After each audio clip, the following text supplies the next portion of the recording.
your faces and names will not be shown, so they don't show up on the recording, just so you know. All right, so we'll get started.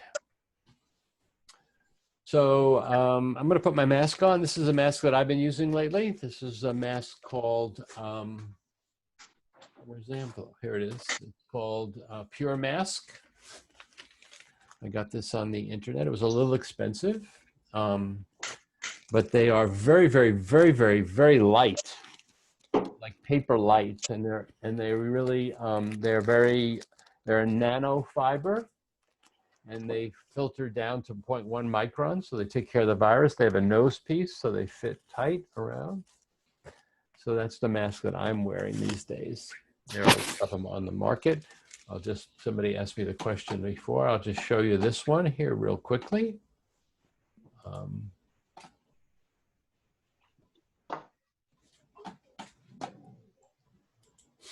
I'll share my screen just briefly here.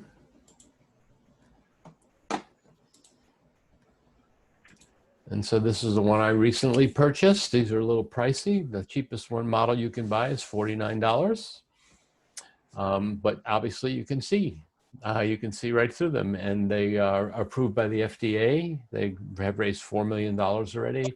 And those black things at the bottom, those are HEPA filters and charcoal filters, and they regulate they are taken care of, and they're replaceable, and they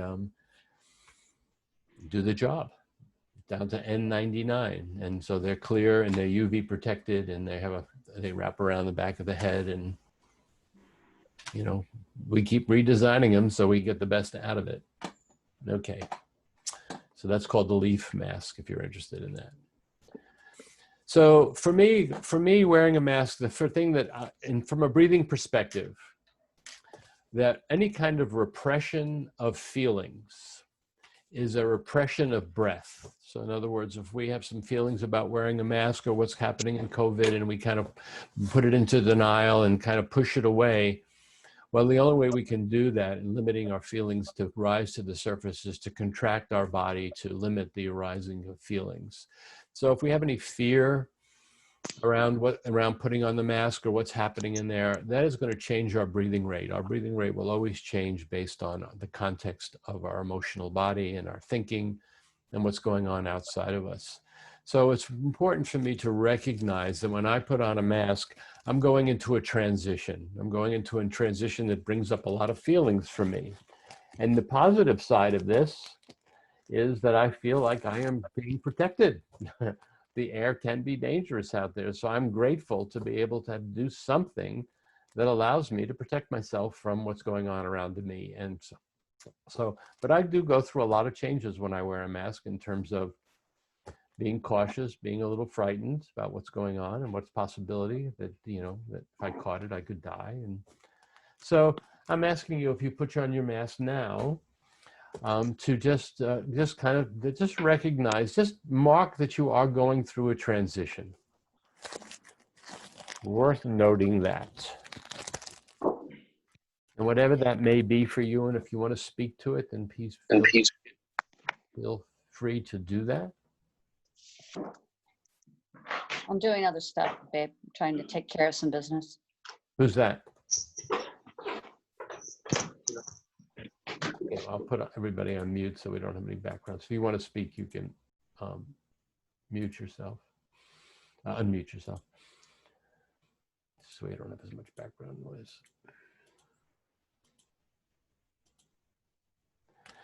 So whatever's coming up for you feeling-wise is one thing. The next thing that I think is really important, there's two other pieces to the transition. One is we recognize that we're inside a mask. This is now part of our body, is it not?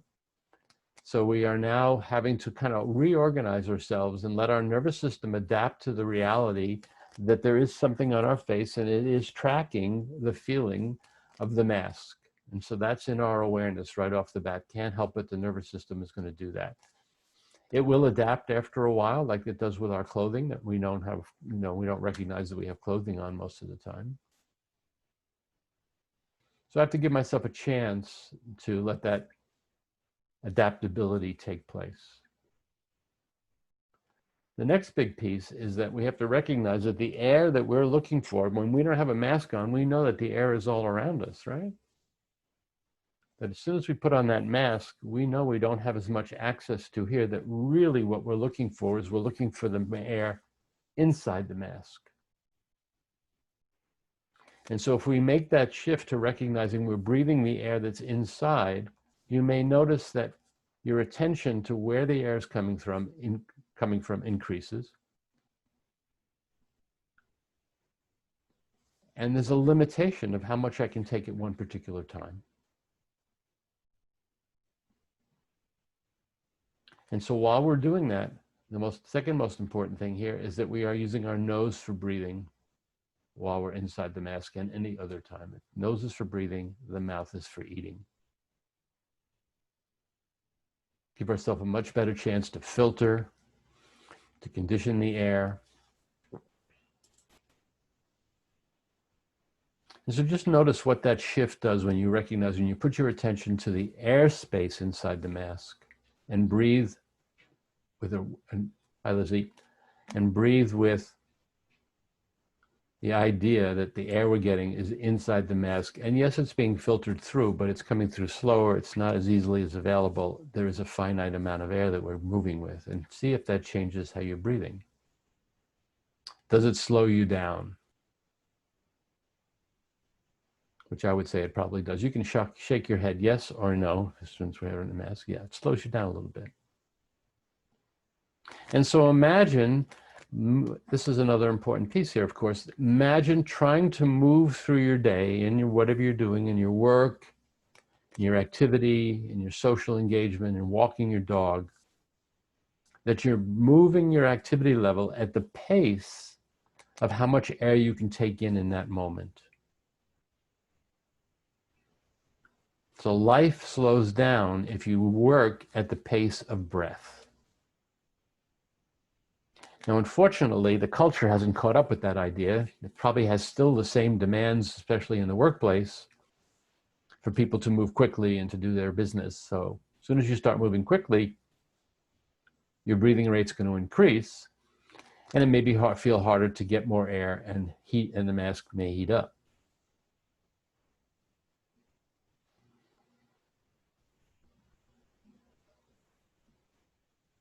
So just taking a moment to breathe with what's inside the mask and just notice what's going on.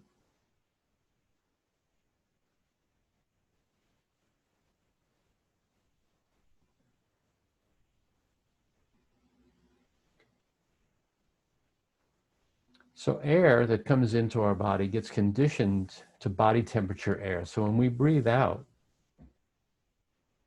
the air that's coming out is going to be 98 degrees. We can limit the amount of heat by making sure that we breathe out through our nose and not through our mouth, because that will put in more heat and higher levels of carbon dioxide, which can make you nauseous, feel panicky, suffocating, dizzy. So one of the things that's worked really well for people that I've talked before, and for myself, is that when you finish your exhale, take a 2-second pause before you breathe in again.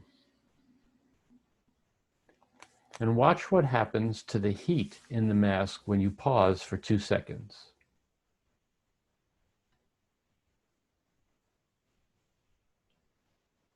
After your exhale.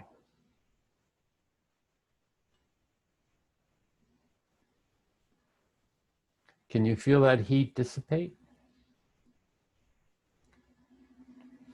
So along with the dissipation of the heat is the dissipation of the carbon dioxide being filtered out through the mask. Also notice now, when you breathe back in after taking the 2-second pause,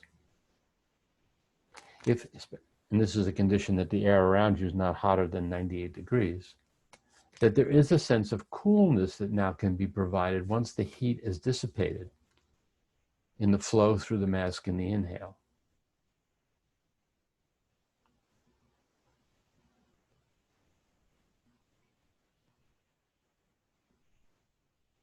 Can you feel that? So right away that says, oh, wait a minute, there is some coolness that I can get. Because if I breathe in quickly after I've just finished my exhale without the pause, I'm breathing back the heat. And so it starts to feel really hot. So the other thing that does, and that's what helps me pace myself so I can use my nose for breathing all the time, is that when I finish the end of my sentence, I also pause and breathe back through my nose before I speak again. So I'm giving I'm pacing my speaking so that I can continue to do my nose breathing and not grabbing for air immediately after I finish my exhale. And when I feel filled up with air, feel satisfied in my inhale, I speak again. So my speaking slows down to the pace of my breathing. This is a little more challenging to learn how to do, but over time you can learn and allow yourself the rest that you need at the end of your exhale to breathe back, to be with your inhale as you breathe back, to have a little conscious inhale so you feel your body in movement as a result of breathing in. So you're turning a little bit of your attention when you inhale to your personal experience of breathing, which returns you a little bit to your own personal reality. And then when you finish your inhale, you go back and breathe again. You go back and speak again. And then when you finish speaking, letting the air cool, breathing back through your nose, and then speaking again. So the pacing changes a little bit. And it's worthwhile telling people you're talking to that that's what you're doing, because sometimes people tend to interrupt if they think you stop speaking. And just let them know that you're pausing to take an inhale in, and you're going to speak again as soon as you get enough air to power your voice.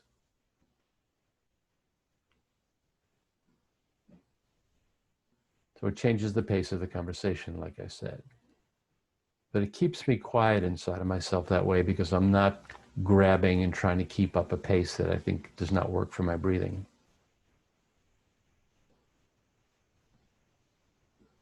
And so I'm more in the modulation of what's happening inside the mask. Okay? Nobody's speaking right now, but you're getting a sense of that? Yeah. Taking notes there, Sheila, yeah. All right, good. This recording will be posted on YouTube on the Robert Littman channel, so you can look at it again. So the other thing that's important, we're going to do a little meditation on this now. The other thing that's really important is to reduce your airway resistance so you're not struggling to get air and working really hard when you're breathing in and out. And the other side of that, reducing airway resistance, is letting your lungs breathe you instead of you breathing your lungs. And just logically speaking, that's a better idea, because you'd rather have your body breathe you because it knows better what it needs than your idea of what you think you need. So this is an old discovery from about 5,000 years old from the Hindus in their examination of breath all of the years. And so you just want to notice your own breathing style first, just as a baseline, you know, how you breathe the air into your nose. Whether it feels like it's a full flow through or it's a lot of volume that comes into your nose right away. How much effort you put in. Whether you feel a tightening in your chest when you try to breathe in your nose, or whether your chest relaxes to allow the air in. Whether you feel like your diaphragm's moving because you feel a little movement lower down at your belly. There's a little bit of an extension of your belly as you breathe in. It says the diaphragm is pushing the organs down a little bit. So that's your baseline. So now when you breathe in, I want you to think. So when you think something, you will hear it in your head. This is a way of learning how to do this without having to do this exercise. But I want you to think the syllable sa, S-A. As you breathe in, the whole time you're breathing in, think the syllable sa. And notice the movement in your body and how that may be different than your style of breathing.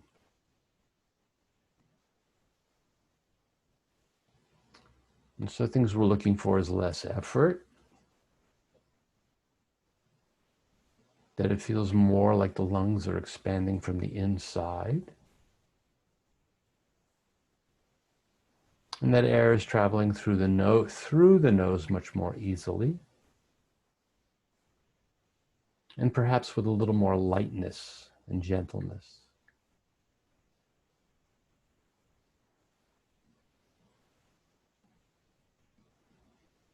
And then you can add on the other side of that, ha, H-A, when you exhale, and letting the air leave your body on its own.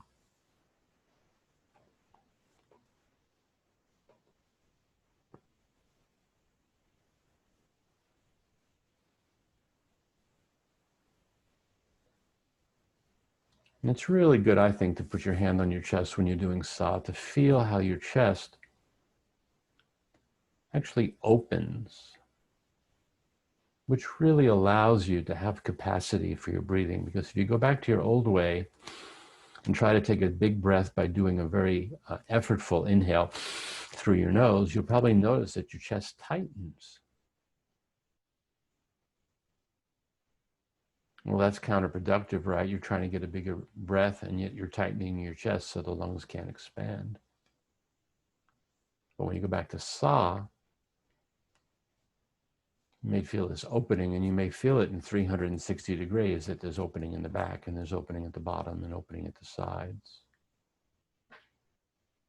And we want that. We want the lungs to be fully breathing, and they will breathe themselves that way. So see if you also don't feel like you're turning your breathing over to your lungs. And if you needed a bigger breath, you could just think sa for a longer period of time. So notice that you can just keep thinking sa, especially the A part of it, ongoingly. And you can keep expanding, and really it doesn't feel like it's too constricted. You can get a bigger breath, you can increase your capacity.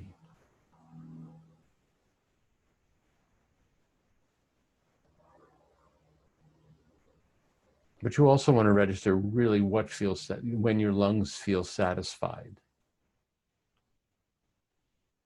Comes a point where you think, that really does feel like enough. My lungs have told me that's really enough. A little conscious exercise there. And when you breathe out on ha, you're letting all the air leave without any effort, really, just thinking it, and notice that your lungs will constrict, or, they're elastic. So the elasticity is closing, and the diaphragm's moving up, and the ribs are coming down. So it's helping to push the air out without your effort.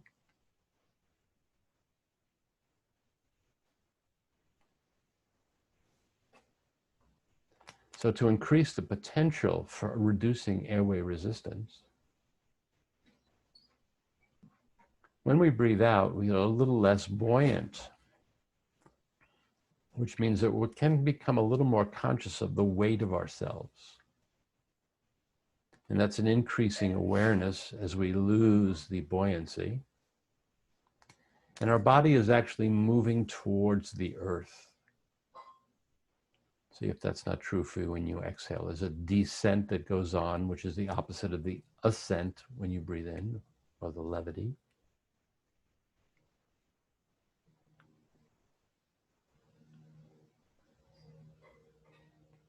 So as you descend in the exhale, you'll probably notice that something comes up from underneath you to allow you not to fall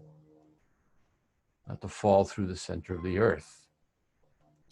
And that's either a chair or a couch, or whatever you may be sitting on in that particular moment. So you want to think of that as you're descending in your exhale, and your body is sort of softening, and perhaps noticing letting go of some tension somewhere in your body.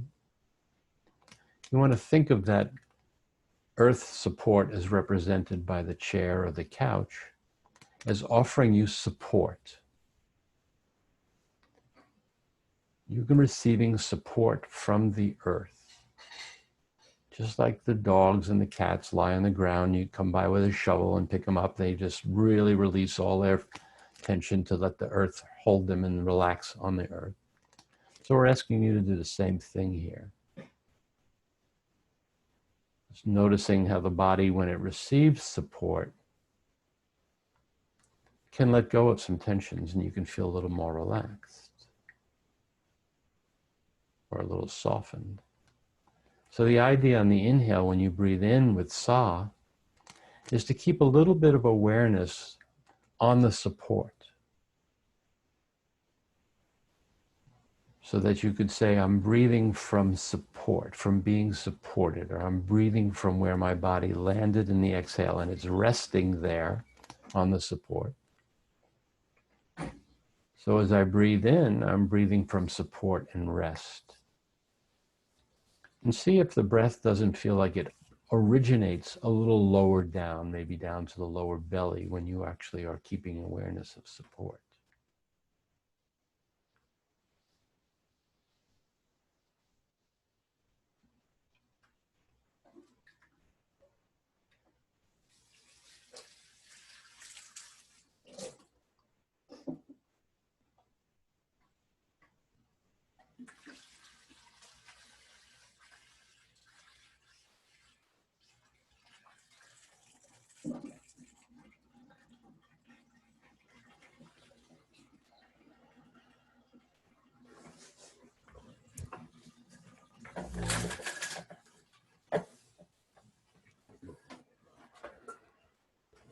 Getting some ambient noise out of the way.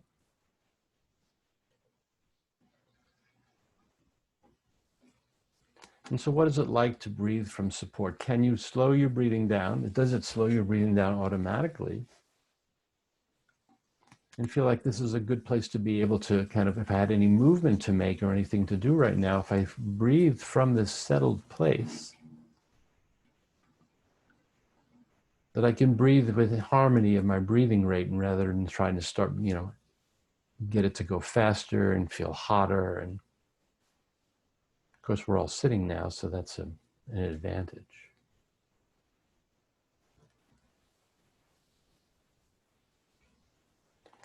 And so as we do continue to do this, you may find little micro releases in muscle tension because you're supported. You can feel a little bit more vulnerable inside of yourself.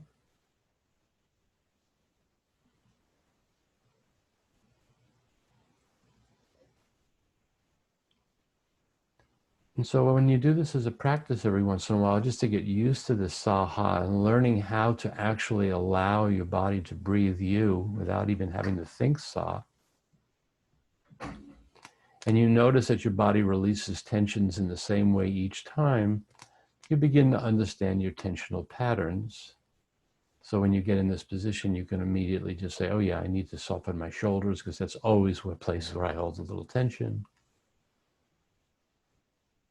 Or I need to let my body feel the support, my legs feel the support of the earth under me so I can be a little softer in my legs. I can allow my belly to be a little softer so it's in response to the movement of my breath and my diaphragm.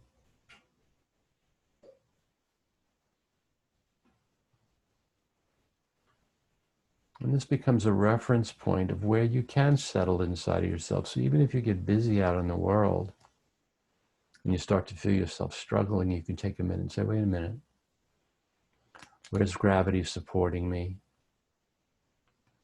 Can I return to breathing from a feeling of that support, that I'm being held and cared for by the earth's gravitational field?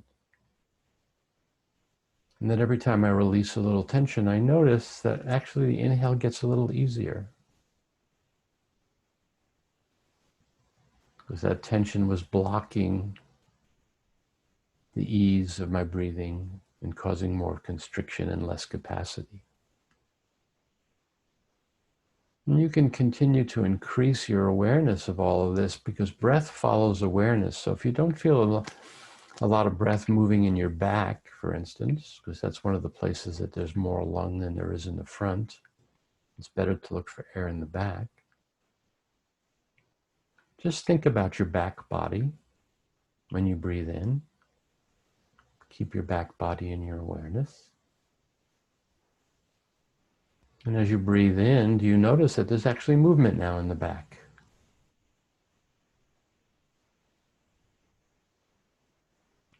And so you can do this with any part of your body that feels habitually tight. Just kind of bring it into your sphere of awareness. Breathe while being aware of that, like you did with support. And see if there isn't some movement in those areas. There are two profound pieces of nourishment that we receive from breathing. One is the oxygen, which is the obvious one. But the other one is movement. Movement is a nourishment. Our bodies like to move through the range of opening and releasing.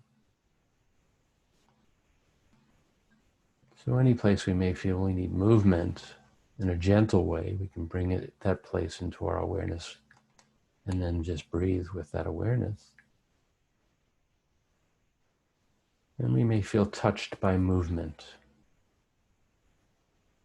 So we can use the mask to slow ourselves down, be touched by movement, and especially at a time when it's hard to have contact with others, we can have a little bit of internal touch that makes us feel like we're in relationship with our breathing. And the more we do this and the more intimate we become with it, we have an intimate relationship with our breathing body, which supports us to take better care of ourselves. Because when we lose contact with that, we have no idea what our breathing is doing, except we may suffer the consequence later by being exhausted or overly wound up. So we can take a breathing break for a minute or two every once in a while just to return ourselves to, oh yeah, I'm connected again. It's good to move from being connected. And so we may need this grounding and movement as an antidote to the fear, which fear contracts the space, makes breath move really fast, and takes us up into our chests and our thought process. Having sound to support allows us to download a lot of that tension.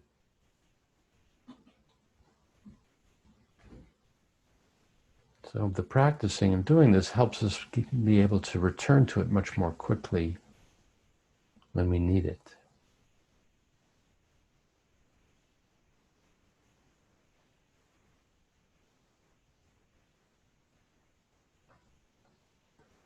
So you probably notice now by paying attention more to your breathing and to your movement of breath that the mask has maybe disappeared a little bit, unless we bring our attention back that there's something in front of our face, in front of our nose, in front of our mouth.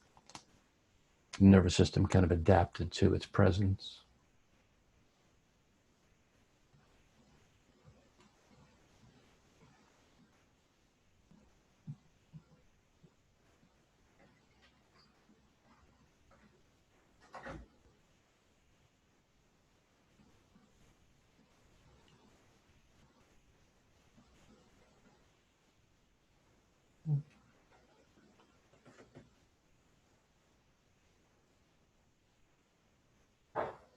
There may even be a little bit more of the flow of air in our mask, around our mask, both as it comes in and as it releases, blossoms into the mask, letting it dissipate for 2 seconds, and breathing back.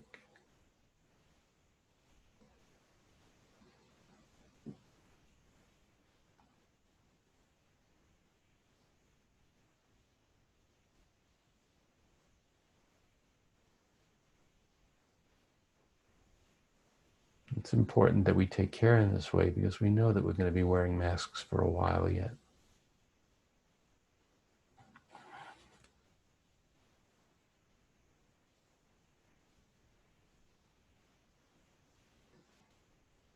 So those are some of the steps to making acknowledgement of the transition, nasal breathing, pacing ourselves so we can always use our nose for breathing, even while talking. Taking a 2-second pause at the end of the exhale to reduce the heat and CO2. And learning how to let the lungs breathe us by using sa and ha to train our muscle memory. So letting the body open for air and changes the flow. The volume gets less, it gets thinner and more manageable. And increasing our sense of softening and relaxing by taking any place that we feel needs movement, where we feel tensed, just bring it into our awareness. Breathe with it so that it gets some movement.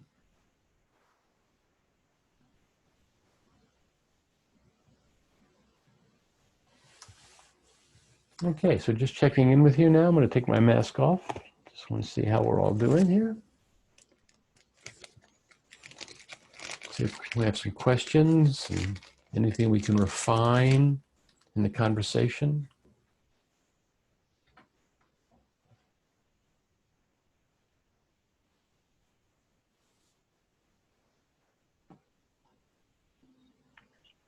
I'd like to ask something, Robert. This is Carol. Sure, Carol. So I've been doing a lot of meditation lately that's guided, and they all seem to have me pause after the inhale. And I've been changing it to pausing after the exhale. But do you know what that's about? Is that just, I mean, it doesn't feel right to me now that I've been learning to do it after the exhale. Yeah, I don't, you know, in my training with Buteyko and breathing analysis, it's a gentle roll over.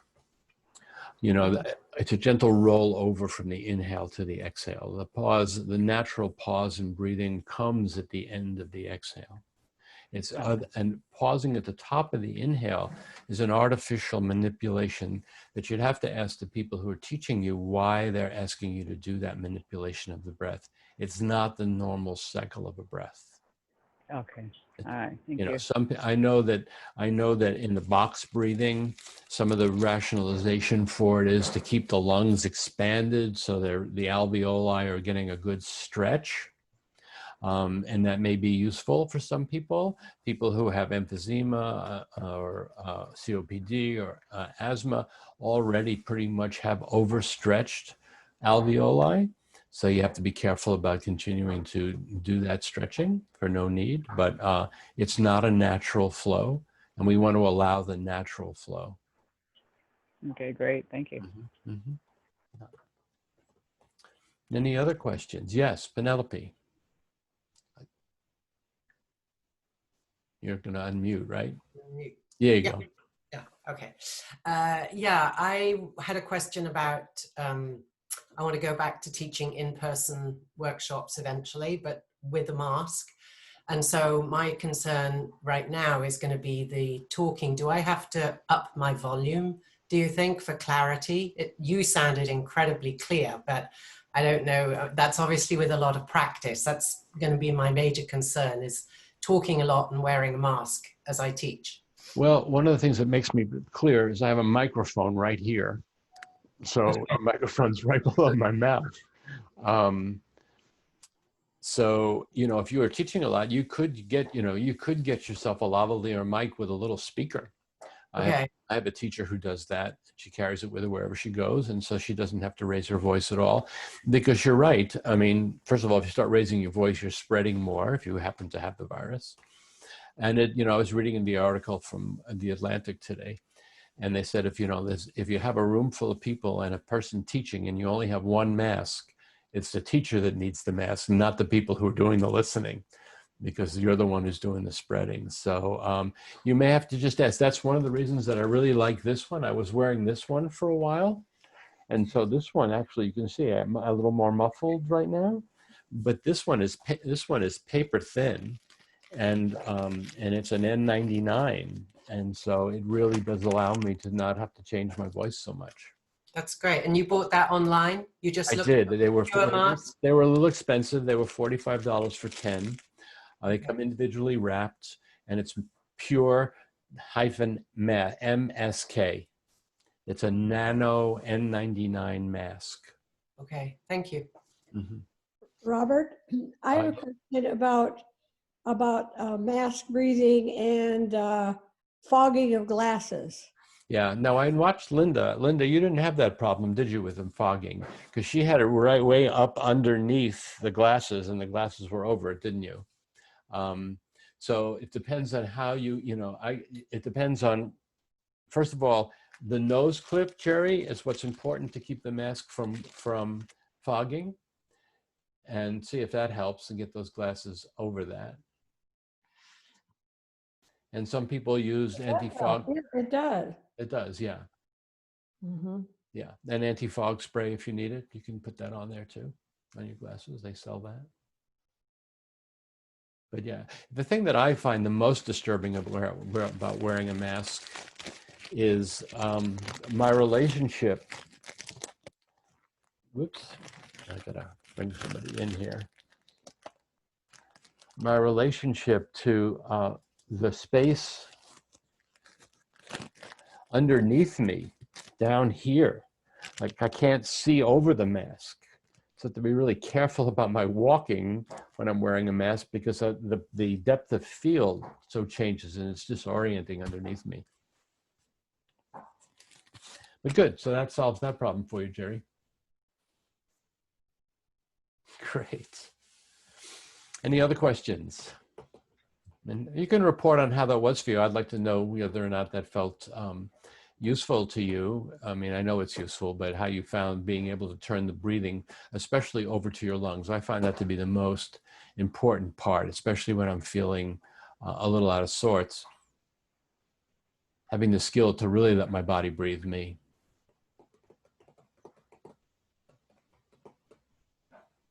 Anybody? Yeah, Jill?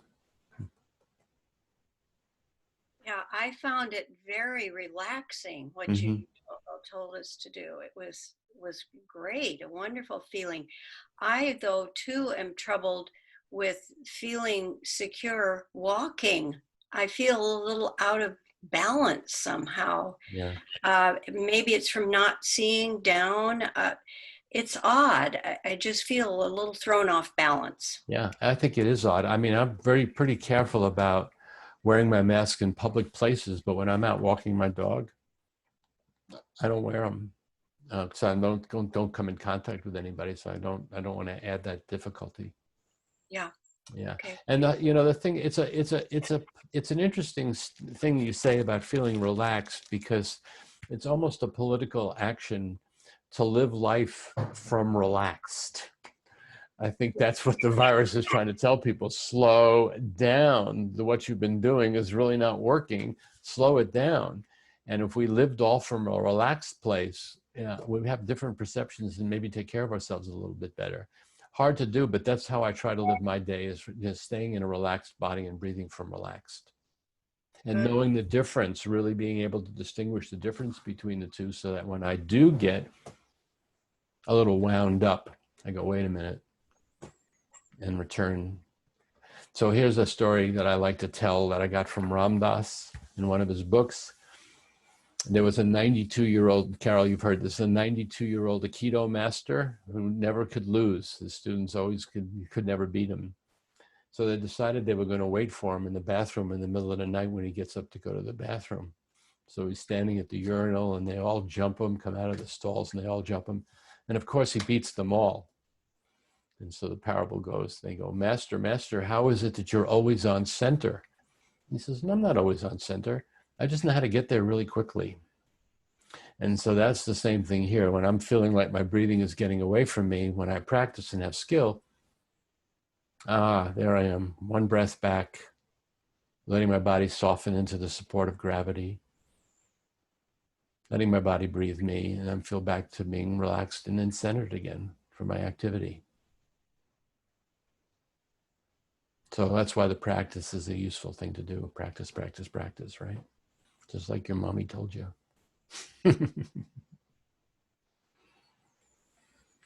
Anything else? And I think most importantly too is the 2-second pause at the end. That's the biggest problem for people, is that heat buildup and the CO2 buildup, to really allow yourself to let that dissipate. I appreciate, Robert, I've told you before. Uh-oh, Jerry, you lost your sound. You got muted there all of a sudden. My meditation practice has really deepened for me, because I do, in the midst of it, I do that 9, 8, 7, 6 Uh-huh. withholding. Mm-hmm. And I hadn't thought of how to bring that into every day, like just this 2-minute or 2-second pause, the sa ha. And so I really appreciate that. It felt like I could get to it quite quickly. Yes, great. When I remember the sa ha. Mm-hmm. Now and then I go, let's see, is it ha sa? But now the more I practice it, I automatically go sa ha. Yeah, I was talking to somebody who's a yoga teacher yesterday, and she said the sa is, in Sanskrit, is about bringing towards you, and the ha is about moving away. Oh, So that's nice. Mm-hmm. And also, really, Jerry, I'm just going to reinforce this. It's about the speaking too. That we take the pause at the end of our exhale when we finish speaking. Speaking is an exhale. Breathing back, feeling my body. I like registering the sensations of the movement of breath when I'm pausing to breathe in. That's hard. It is, because it returns me to my body. It returns me to a felt sense of my experience, which puts me in the present moment, because present moment is a sensory experience. And then when I come back to talk to you, it's a brand new sentence. I'm starting all fresh again. And the way to practice it is reading aloud and seeing periods and commas, Oh, and not trying to, really rush and get another breath. No, allow yourself the joy of being in your present moment experience of your body, and then you come back to speak, and it's a brand new breath. See, there are no two breaths alike. So you don't know what that one's going to be like. And the truth is, this is the good news in terms of adjusting to the fear of what the virus could do to killing us, is at the end of the exhale, you don't know if you'll get another inhale. It's a gift. It's a sacred gift that comes your way, and you don't know if you'll actually get it.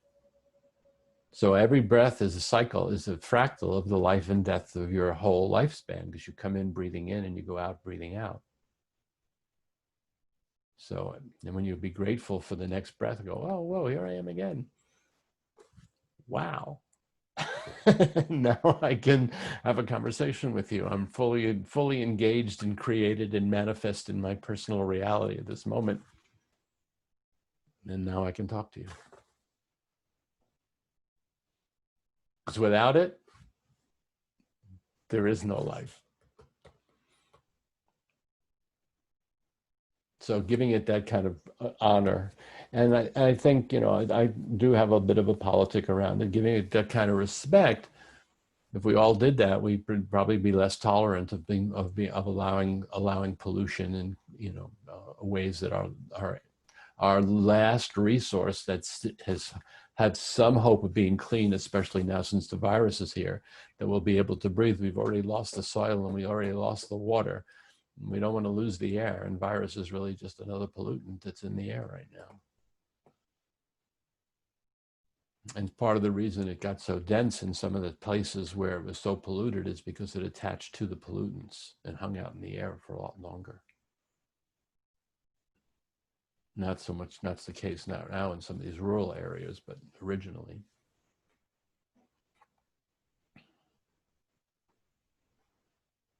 Okay, last questions before we sign off. If you have any further ones, you can look me up at thebreathablebody.com and write me, The Breathable Body, without an E after the H. Reads Breathable Body. And I have a class coming up in September called The Interior Life of Breath. It'll be a 4-week class on Saturday for 2 hours, really exploring this interior life and what we can learn from it.